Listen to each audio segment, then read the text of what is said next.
నమస్కారం అమ్మా. నమస్తే అమ్మా.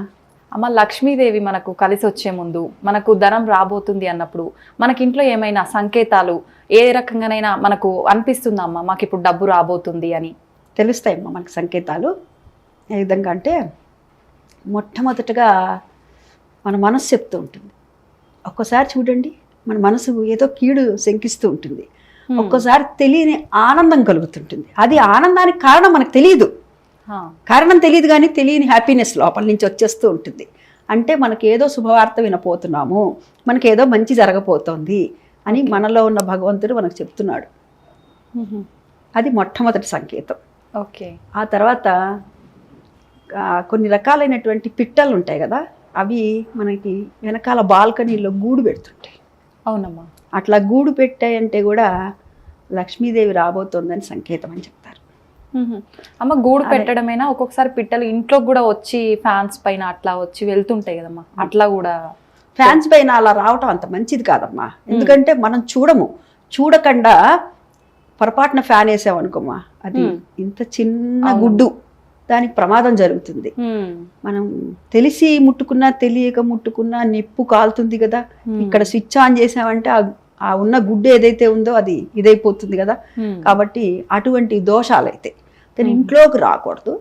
బాల్కనీలు ఏవైతే ఉన్నాయో అక్కడ మటుకు పర్వాలేదు, పెట్టుకోవచ్చు. ఆ గుడ్లు అవన్నీ ఏం పెట్టినా బాల్కనీ బయటనే. అది కూడా పావురాళ్ళు అంత మంచిది కాదంటారు. ఎందుకంటే ఒకటి చూడండి, సైంటిఫిక్గా కూడా ఎక్కడైతే పావురాళ్ళు గుడ్లు పెడుతూ ఉంటాయో పావురాళ్ళు ఉన్న చోట మనకి ఆస్తమా ప్రాబ్లమ్స్ వస్తాయి అంటారు. అందుకనే పావురాళ్ళని లోపలికి రాని. మన వాళ్ళు ఏం చెప్పినా సైంటిఫిక్ రీజన్ ఉంటుంది, కానీ మనం దాన్ని గమనించుకోం అంతే. సరే, ఇంకా ఏం వస్తాయి అని అంటే గుడ్లగూబలు ఇట్లాంటివి అన్నీ కూడాను. గబ్బిలం కాదు, గుడ్లగూబే మొట్టమొదటిగా మనకి స్వప్నంలోకి వస్తుంది, కళ్ళలోకి వస్తూ ఉంటుంది. పిచ్చుకలు వస్తుంటాయి. పిచ్చుకలు వస్తే కూడా లక్ష్మీప్రదం అంటారు. మళ్ళీ కాకులు రాకూడదట. పిచ్చుకలు రావటం అనేటటువంటిది లక్ష్మీ సంకేతం. ఆ తర్వాత మనకు తెలీదు, ఏమిటో ఒకటేమైనా మంచి గుబాళింపు వస్తుంటుంది. ఆ వాసన ఎటువంటిదంటే అద్భుతమైన వాసన. ఏదైనా మంచి అగరబత్తి ఏమైనా వెలిగించారా అని ఇంట్లోకి వస్తుంటారు. ఒక్కోసారి మనకి ఇంట్లో ఉన్నటువంటి కుటుంబ సభ్యుల బయటికి వెళ్ళి లోపలికి వస్తూ ఏమిటా మంచి వాసన వస్తుంది, ఏమైనా వెలిగించావా, ఏమైనా పెట్టావా అని అడుగుతూ ఉంటారు. అంటే ఏమిటి, అటువంటి వాసన ఉన్న చోట లక్ష్మీదేవి ఉంటుంది. చూడండి, ఎవరైనా ఇంటికి వెళ్ళినప్పుడు కూడా ఒక రకమైన సుగంధ పరిమళాలు వెదజల్లుతూ ఉన్నాయి అనుకోమ్మా, ఆ ఇంట్లో ఇంకొక 5 నిమిషాలు కూర్చుందామా అని మనకు అనిపిస్తుంది కదా. అదే కొంతమంది ఇళ్లలో కాస్ట్లీ ఇవన్నీ ఉంటాయి, సోఫాలు గీఫాలు అన్నీ ఉంటాయి, కానీ 5 నిమిషాలు మనం కూర్చోలేము. ఏదో తెలియని ఒక రకమైన వాసన వచ్చేస్తుంటుంది, కడుపులో దేవుతూ ఉంటుంది చెప్పాలి అంటే, అట్లా ఉంటుంది. అలాంటప్పుడు మానవ మాత్రంలో మనమే ఉండలేము, ఆ తల్లి ఉండగలుగుతుందా? కాబట్టి ఎక్కడైతే గుబాళింపు ఉంటుందో అక్కడ ఆ తల్లి ఉంటుంది. ఆ తర్వాత వాకిట్లో మనకు ఆవులు కనపడుతుంటాయి కదా. అంటే ఇప్పుడు మీరు నన్ను అడగచ్చు, సిటీలో ఎక్కడ కనపడతాయమ్మా అనేసి. మనం ఎక్కడికైనా బయటికి వెళుతున్నప్పుడు కూడా ఇప్పుడు గోశాలలు చాలా పెరిగిపోయాయి చెప్పాలంటే. ఆ గోశాలల దగ్గర నుంచి మనం వెళుతున్నప్పుడు గోవులు కనపడటం కానీ, లేకపోతే గోమాత అరుస్తున్నట్టు వాకిట్లో మనకు ఒక స్వప్నంలో రావటం కానీ, ఆ గోవుకు సంబంధించింది ఏదైనా సరే మనం కంటితో చూస్తూ ఉన్నా తరచుగా, లేకపోతే కళ్ళలోకి వచ్చినా కూడా లక్ష్మి రాబోతోంది అనేటటువంటి సంకేతం.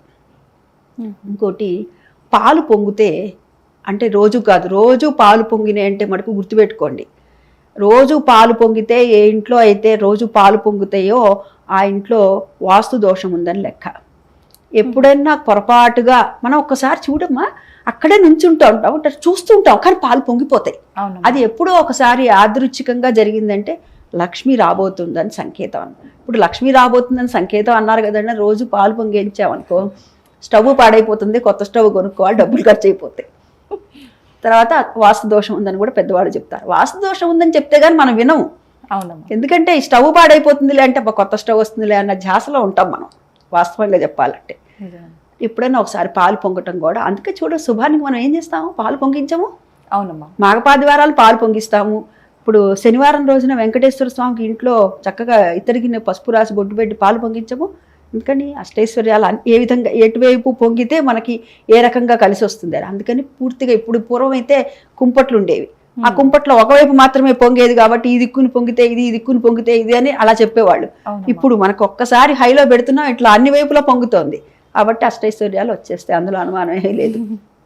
తర్వాత అమ్మవారి దగ్గర, దేవుడి దగ్గర మనం పూజ చేసేటప్పుడు కూడా మంచి గుబాళింపు వచ్చేటటువంటి పువ్వులు పెట్టాలి. పువ్వులు పెట్టడమే కాదు, మనం దేవుడు పూజ చేస్తున్నప్పుడు ఆ చిత్రపటాల నుంచి కూడా, ఈ విగ్రహాల నుంచి కూడా ఒక్కోసారి పూలు కింద పడుతుంటాయి చూసారా. అవునమ్మా. వాళ్ళు ఒక్కొక్కసారి అలా వదులుతారట. అంటే మనకి వాడి యొక్క అనుగ్రహిస్తున్నట్టుగా. మనం అది తెలుసుకోకుండా మనం ఏం చేస్తామంటే తీసి మళ్ళీ పెడుతుంటాం. పెడితే మళ్ళీ పడుతుంది చూడండి. అంటే అది మనకు తీసుకోవాలి, మనం తల్లో తురుముకోవాలి, పెట్టుకోవాలి అని అర్థం, దాని యొక్క అర్థం. దాన్ని మనం తెలుసుకోవాలి. ఇట్లాంటివన్నీ కూడా ఈ మధ్య మా మేనత్త గారు అమ్మాయి నాకు ఫోన్ చేసి అడిగింది. తను చాలా బాగా పూజలు చేస్తుంది అమ్మవారికి. రోజు కూడా తను సంగీత పాఠాలు చెప్తుంది. 3:30కి లేస్తుంది తెల్లవారుచాన, 6 వరకు పూజ తనకి. మడి పూజ అయింది అయిపోయి 6 నుంచి US క్లాసులు ఉంటాయి తనకి అనమాట. నాకు ఫోన్ చేసి, ఏమిటి అసలు గాలేమీ లేదు, గాలేమీ లేకపోయినా కూడా నేను తలుపు తీయంగానే తులసి మాత ఎందుకో ఈ మధ్యన ఇట్లా ఊగుతుంది, దాని సంకేతం ఏమంటావు అని అడిగింది. అడిగితే అంటే అమ్మవారు సంతుష్టురాలైంది, బయట గాలి లేదు, ఎక్కడ ఇంత గాలి లేదు, ఆ ఒక్క కొమ్మ మాత్రం ఇలా ఊగుతుందంటే ఏంటి, ఆనందంతో ఉంది ఆ తల్లి, నువ్వు చేసే పూజల్ని స్వీకరిస్తోంది. మనం చూడండి, నిజంగానే ఒక్కసారి గమనించండి, బయట గాలి ఉండదు, మనం వెళ్ళామనుకో అమ్మని అలా చూస్తూ ఉన్నాం అనుకోండి, ఒక్కసారి ఇలా రెపరెపలాడినట్టు అవుతుంటుంది. అదే కాదు, అమ్మవారికి కానీ మన ఇష్టమైన దేవీ దేవతలు ఎవరైనా సరే పూలు పెడితే ఆ పూలు మధ్యలో ఉండే పుప్పుడు ఉంటుంది చూసారా, ఆ పుప్పుడు మాత్రమే ఇలా సన్నగా కదులుతున్నట్టు ఉంటుంది. అవన్నీ కూడా మనకు చిన్న చిన్న సూక్ష్మంగా ఉంటాయి. అంటే ఇలాంటివన్నీ కూడా ఏంటంటే ఆ తల్లి మన ఇంటికి రాబోతోంది అనే సంకేతాలు ఇస్తూ ఉంటుంది. తర్వాత ఒక్కోసారి గజ్జల శబ్దం వినపడుతుంటుంది. గజ్జల శబ్దం వినపడితే చాలా మంది ఎందుకు భయపడతారు. అవునమ్మా. భయము అది ఉండకూడదు, గజ్జల శబ్దం ఇంకెవరో ఏదో ఏమన్నా వేరేవి జరిగాయేమో మా ఇంట్లో అని భయపడతారు. అలా ఎందుకు అనుకోవాలి, అలా ఎప్పుడు అనుకోకూడదు. ఆ తల్లి మన ఇంట్లో అడుగు పెట్టబోతోంది, అడుగు పెడుతున్న శబ్దాలు మనకు వినిపించింది కాబట్టి మనం చాలా జాగ్రత్తగా ఉండాలి అని సంకేతం. ఇలాంటి సంకేతాలన్నీ కూడా ఆ లక్ష్మీదేవి మన ఇంట్లో రాబోతోంది అంటే గుబాళించే వాసనలు రావటం, ఈ గజ్జల శబ్దాలు వినపడటం, రోజు కాదు ఎప్పుడో ఒకసారి పాలు పొంగటం, ఇలాంటివన్నీ కూడా. చాలా చక్కగా. దీపం కూడా పూర్తిగా ధనం అయిపోతుంది కదా, మధ్యలో మామూలుగా కుంభవత్తి వేస్తాం కదా, అది కూడా పూర్తిగా కాలిపోతుంది అనమాట. దాన్ని చూస్తే కూడా కొంతమంది భయపడతారు, భయం కాదు, అది కూడా మంచిదే. ఇవన్నీ కూడా మంచికే సంకేతాలు. ఓకే, చాలా చక్కగా తెలియజేస్తారమ్మా, ధన్యవాదాలు.